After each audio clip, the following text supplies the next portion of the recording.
Hello again, my fellow Marvel nerds. It's me here, Daniel, again, here to talk to you after I just saw Marvel's the Avengers Endgame for the second time, and oh my gosh, did it hold up as good as the first. And this time I brought my notebook and pencil because I needed to take notes on the Easter eggs that I saw all throughout it. Because the first time I just tried to memorize them, and man, it was not easy. I really tried. I mean, there were a handful of ones I really tried to hold on to that were great, and they stuck in my mind. But this time around, I had to bring my notebook and pencil because I had to write down the best of the best. I mean, and please, Marvel, just take my whole check here at this point because that movie was so worth it. I mean, I would have paid $100 to see it, let alone the now $30. I've 25 to $30 I've seen spent to see it. I mean, it was great. I probably will go see it a third time just to really soak in the love because I'm not gonna be able to see it for another 3 months after it exits theaters. But so worth it. I mean, you guys made a masterpiece. It's from top to bottom a great movie. 3 hours are worth it. This time I really kind of knew when to take my bathroom breaks, but still, if I had to hold it again, I would have. I mean, that's how great this whole thing was. But here are my top 10 Easter eggs of the whole movie because, boy, were there so many of them. There were 30 of them at least, if not 50. But these are my top 10 Easter eggs, and I even have a few more after sprinkled in just to let you guys know how much I loved all of them. Okay, so first thing I loved was the one that stuck out to me the most, that I don't think a lot of people caught, was Thor saying when they needed the gauntlet, someone to control all the Infinity Stones. Thor was the first to volunteer, and he said, "Oh, I'll do it. I'm the strongest Avenger." And that not only goes back to the first Avenger movie, but also the Thor Ragnarok, where he's trying to put in the code for the Quinjet, and he just keeps saying strongest Avenger, and it's not correct. To Tony Stark, the Hulk is the strongest Avenger, and it definitely goes through in this movie where the Hulk grabs a gauntlet and uses it. And sorry for not saying this before. I know I'm already one Easter egg in, but spoilers alert. If you haven't seen the movie, which if you haven't, I'm really sorry that you haven't. You really must have a really busy life, or you don't love Marvel as much as 80% of everyone else, but you really got to see it. It's worth the 13 to 15 bucks or however much you need to spend on it. But sorry for that first Easter egg that I spoiled for you guys. Yes, the Hulk gets the new gauntlet and he uses it to snap to get everyone back, and it's amazing. So sorry for spoiling that one, but if you haven't seen it yet, you probably aren't even that interested in this video anyways. So come on, go see it. It's worth the money, and they make just incredible masterpieces. Okay, so spoiler alert, go see the movie, come back to this video. On to the next one. Okay, number 2. Hulk and Tony's talk in the Avengers saying, "The big guys save me for what?" And Tony Stark said, "We will see." That's not an Easter egg a lot of people have noticed, but it's one that I've really latched onto because in the Avengers, Bruce Banner doesn't really know why he's turned into the Hulk, and no one really knows. They all just think it's an accident. We all think it's just an accident. But they kind of foreshadowed it all being for a reason. He's around for a reason, the Hulk. And it's not just to make Bruce Banner's life harder. It's actually for them to kind of merge as one, work together, be Professor Hulk, even though I don't say it in the whole movie. I mean, it's just kind of a given. Everyone predicted it in the whole year leading up to it, and it was just amazing how they pulled it off. The whole Hulk arc was amazing through the Avengers down to Endgame. really great arc. I loved it. I mean, even though he didn't have his own movie, Mark Ruffalo, he still did a great job pulling off the Hulk. He did the best job, I think, in the past 30 years of playing the Hulk. So I'm happy the way they pulled it off. They don't need to do a Hulk movie for all I see it, but if they did, I wouldn't be upset. Um, but I know Universal, come on, get your head out of your and just give the rights back to Marvel and Disney. You know they're gonna do a better job than you ever could, but whole another topic for a whole another day. By the way, hope this video is sounding much better than my last ones. I have a new microphone, and it's really, I hope it captures my voice a little bit better, and it kind of eliminates the background noise a little bit better. And I'm gonna get a new camera and stand for the whole setup to be a little bit better. Work my way to a really good production of videos for Marvel, Game of Thrones, everything I love. So hopefully it sounds better right now at this point. Okay, so number 3. I'm gonna go through these a little bit quicker because I don't want this to be too long of a video. Number 3.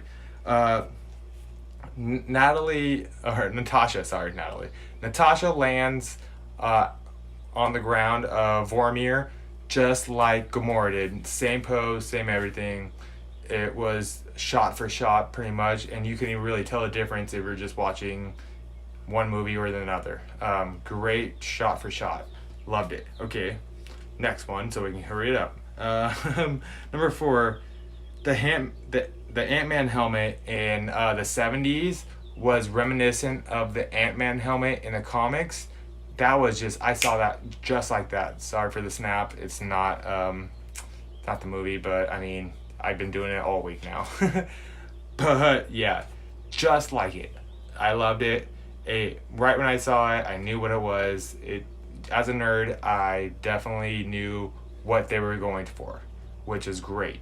I mean, it was down to details on that one. Number 5 would be Captain Marvel's hair is just like the one in the new comics from the past 10 years. When they turned Captain Marvel from Miss Marvel into Captain Marvel, they also kind of switched her hair up, which is great. It looked fantastic. I loved her hairdo in this one. Didn't love her positioning in the whole thing, like she was gone for so much of it, but that's another topic for another day. I mean, they couldn't really have her be the ex machina that everyone thought she would be. She had to kind of bide her time and be somewhere else and take time to get there, I guess. I mean, it makes sense.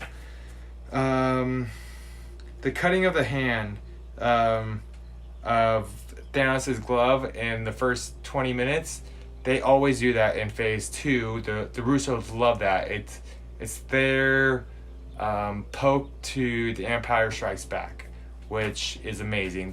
They've done it in all their movies in Marvel pretty much from here on, and it's been great, and they kept doing it. So when Thanos starts off in Titan 2, what do? Cut off his hand.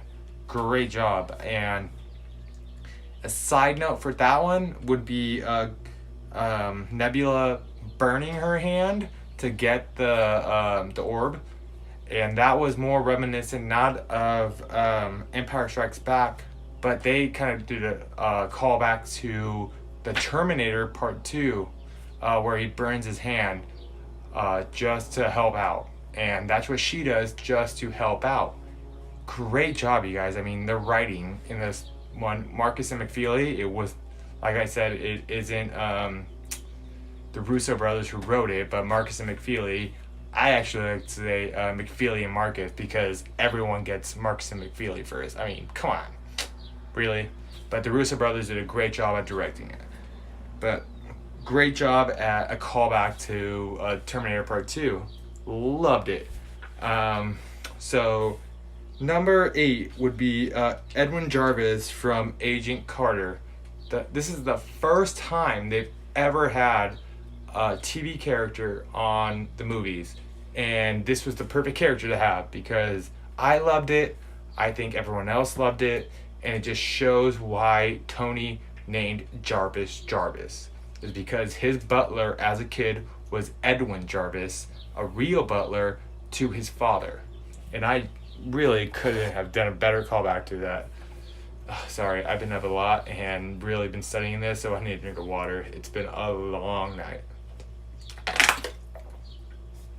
And the night is full of terrors. Sorry, Game of Thrones nerds. You know what's up. So Edwin Jarvis was one of my favorite callbacks of the whole thing. But another great callback would be from Ant-Man and the Wasp. How she kind of makes fun of Ant-Man for calling him Cap when they go on their mission in Civil War. In this one, she calls back to it by saying, we got it, Cap. And then she and Ant-Man give each other kind of a look like, yeah, I know what I called them kind of thing. It was an amazing callback. I loved it because she made fun of him the one time he helped Captain America out, and now she's helping Captain America out, and she's calling him Cap like they're buddies. I loved it. Just on point. And finally, this would have to be my favorite callback of the whole thing because it was so amazing. I mean, from top to bottom, it's the only thing that really made me cry in the whole thing. The cheeseburger scene. I mean, it had a double entendre on the whole part. Not only did Tony Stark ask for that in Iron Man 1, he wanted cheeseburgers. I mean, who wouldn't after being stuck in a cave for 3 or 4 months and not thinking he was ever going to have one? But also, Robert Downey Jr.'s personal life story goes with that, where he got off of whatever substance he was on by eating I believe it was a Burger King, sorry for the name drop, but just some cheeseburger that was terrible, and it changed his whole life around. It made him hate who he was or who he was becoming, and he knew he needed to just turn his life around. Oh man, my hair is terrible. This is why I wish I had editing skills, but I don't. So please help me if you do. But anyways, so that's just a really great callback to the whole thing. I'm really trying to fix this hair right now. It's not going anywhere. So, 1 second.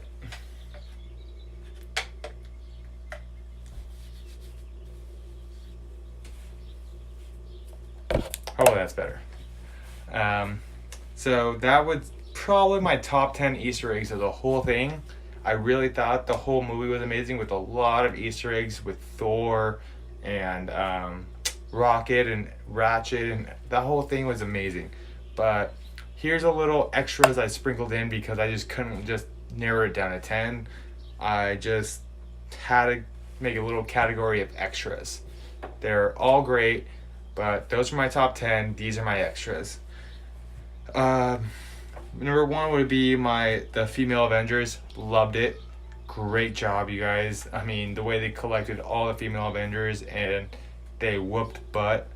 So amazing. You guys knew that was coming. We all did. It was fan service, but the whole movie was fan service in the whole thing. So you can't really say that was just nitpicking and, ooh, why would they have that? They had it because it was amazing. The next thing would be the line between Captain America and Bucky saying, don't do anything stupid. How could I? You're taking all the stupid with you. Back to Captain America, First Avenger. Perfect lines, just flip-flopped. I can't believe how they just recalled that. Again, McFeely and Marcus, boom, haha, switch that one up. But they were the writers of all the Captain Americas, and they knew what they were doing. I mean, the callback at the end with the Peggy Carter dance with him was just perfect. And yes, I know the timeline thing is messy, but I think in the end he was always meant to marry Peggy. In Winter Soldier, she said, bleh, that she married an Allied soldier, that doesn't rule him out. I mean, that really just puts him into the middle. So I think it was really great that they kind of left that ambiguous. And I think that was always going to be Captain America. I mean, either that or they wiped out her kids, and that I don't think that would do that. I mean, alternate if it was an alternate timeline, he wouldn't have ended up on that bench. So I really think he was always meant to marry her and go back in time and marry her. So the Thor saying "I knew it" from at the end when he gets Mjolnir. Sorry, I'm so bad at saying that. Mjolnir. That's the best I'm gonna do it. I'd say it, I really have to sound it out, but yeah, he knew that from from the Avengers: Age of Ultron. He knew that Captain America was always worthy, and the fact that he finally grabbed it, he knew that he was worthy the whole time. There were just a few obstacles in the way, and I think that came in Civil War when the whole Bucky thing was weighing on his conscience. I think that finally uplifted him, and he did what he needed to do, and that was pick up the hammer and destroy Thanos with it. And he almost didn't. I mean, he almost lost.